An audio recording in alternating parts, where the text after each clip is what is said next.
termasuk orang yang masuk Islam itu belakangan adalah Ikrimah. Panjenengan ngertos Ikrimah niku sinten? Ikrimah niku anaknya Abu Jahal. Ya, kenal Abu Jahal apa enggak? Bapaknya goblok gitu. Ya, bapaknya apa? Bapaknya goblok, Abu Jahal. Namanya dia tuh Amr. Amr itu nama aslinya. Tapi karena dia orang yang sangat membodohi dirinya sendiri, oleh Nabi dikasih julukan Abu Jahal, bapaknya goblok. Kenapa? Karena dia orang yang sangat kenal Nabi, kemuliaan Nabi, akhlak Nabi, teman Nabi bermain dari mulai kecil tuh Amr itu, Abu Jahal itu. Dia tahu Nabi itu orang jujur, nggak pernah bohong. Dia tahu Nabi itu orang mulia akhlaknya, teman main dengan Nabi.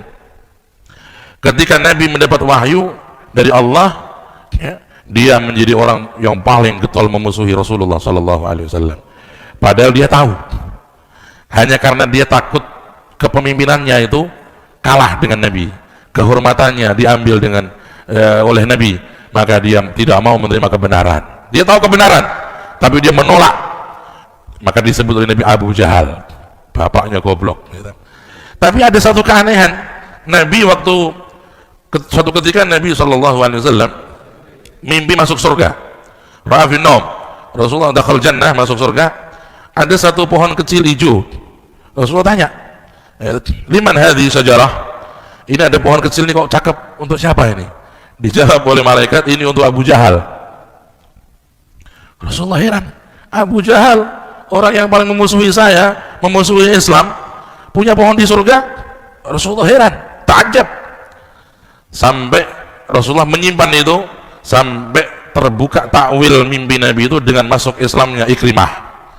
Karena Abu Jahal sudah meninggal dunia waktu perang Badar. Ya, Abu Jahal itu matinya waktu perang Badar. Waktu perang Badar Abu Jahal mati bongkong modar. Nah itu Abu Jahal itu matinya waktu perang Badar. Ikrimah ini awalnya dia melanjutkan tugas ayahnya, memusuhi Islam, memusuhi Nabi dalam berbagai peperangan. Tapi di akhir masa hidup Nabi, di tahun ke-8 kurang lebih setelah pendudukan kota Mekah, Ikrimah masuk Islam. Ya. Ketika Ikrimah masuk Islam, Nabi tahu takbinya. Oh, maksudnya Abu Jahal itu punya pohon di surga itu anaknya akan masuk Islam. Dan betul, akhirnya Ikrimah masuk Islam. Dan Islamnya menjadi baik. Sampai dia bersumpah bahwasanya dia tidak akan membiarkan semua kenangan yang buruk di masa-masa jahiliyah kecuali akan dibayar dengan kenangan-kenangan indah di masa Islam. Wa kana yujahid, ikut perang di zaman Sayyidina Abu Bakar Siddiq, di zaman para sahabat setelah wafatnya Rasul. Ikrimah tidak pernah ketinggalan setiap peperangan, membela Islam, membela agama Allah, karena dia ingin menebus semua perbuatan dia di masa jahiliyah ketika dia memerangi Islam. Setelah dia masuk Islam, mendapat hidayah, maka beliau orang yang paling semangat apabila berangkat jihad. Kenapa? Dia ingin menghapus kejelekan-kejelekan masa jahiliyah dengan kenangan-kenangan indah fisabilillah yang dia jalankan. Ini orang yang punya semangat. Dan diantara yang unik dari Ikrimah ini radhiyallahu anhu, walaupun beliau belakangan masuk Islam, tapi kecintaannya kepada Quran luar biasa, pengagungannya kepada Al-Quran luar biasa.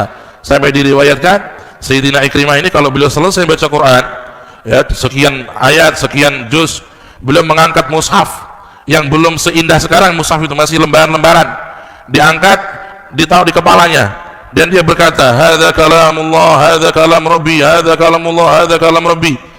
Ini adalah firman Allah yang agung, yang suci. Diulang-ulang sampai beliau pingsan, sampai beliau semaput, hatta ghusya alaih.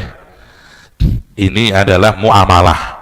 Ya, kita pernah nggak tuh punya rasa-rasa kepada Al-Quran dengan rasa-rasa yang indah tuh, ta'zim, takrim, tabjil, taswiq, ya, tahnin. Ada rasa-rasa dengan Al-Quran yang perlu kita cari ilmunya itu.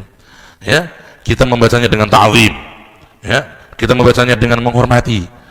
Beda antara orang membaca asal baca, mulutnya asal bersuara, dengan orang yang dia membaca dengan ta'zim. Ini kalamullah, ini kalam Rabbi, ya, beda rasanya. Ya. Kita perlu belajar itu.